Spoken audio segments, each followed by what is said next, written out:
conduisez une forte délégation de la CRGL. Nous pouvons savoir, vous, c'est qui et l'objet de votre mission ici à Goma. Ce n'est pas une délégation de la CRG, c'est une délégation qui s'appelle le Comité d'appui technique, qui est un organe du mécanisme régional de suivi de l'accord cadre d'Addis Abeba, qui a été signé en février 2013 par les membres de la région des Grands Lacs, plus l'Afrique du Sud. Et donc les pays représentés par chacun un haut représentant ont décidé de venir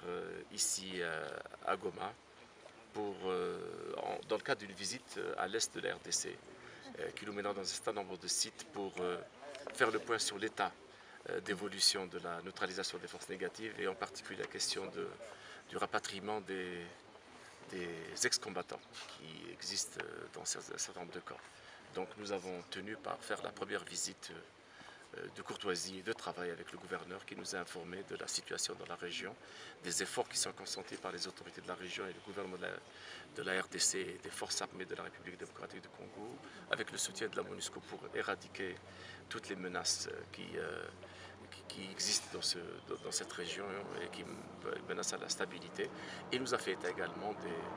des projets de développement dans la région et nous avons tenu à encourager le gouverneur avec ses collaborateurs et les autorités de la province pour continuer le travail de développement et surtout nous avons encouragé les FARDC et la MONUSCO à continuer le bon travail qu'ils font ensemble dans le cadre de la collaboration et de la coopération pour venir à bout de la menace à l'instabilité dans cette région. Merci. Oui, il y a une montée en fait en force des groupes armés, et surtout pendant cette période où la réduction de financement de la MONUSCO est réduite, n'est-ce pas? Est-ce qu'on peut espérer que les recommandations pourront apporter quelque chose d'innovation?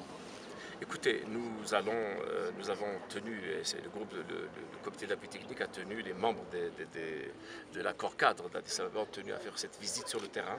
pour trouver l'inspiration et trouver des recommandations concrètes pour poursuivre le travail qui a été fait, parce que beaucoup de progrès ont été réalisés, mais il y a encore beaucoup de choses à faire et c'est pour ça que nous voulons faire des recommandations concrètes,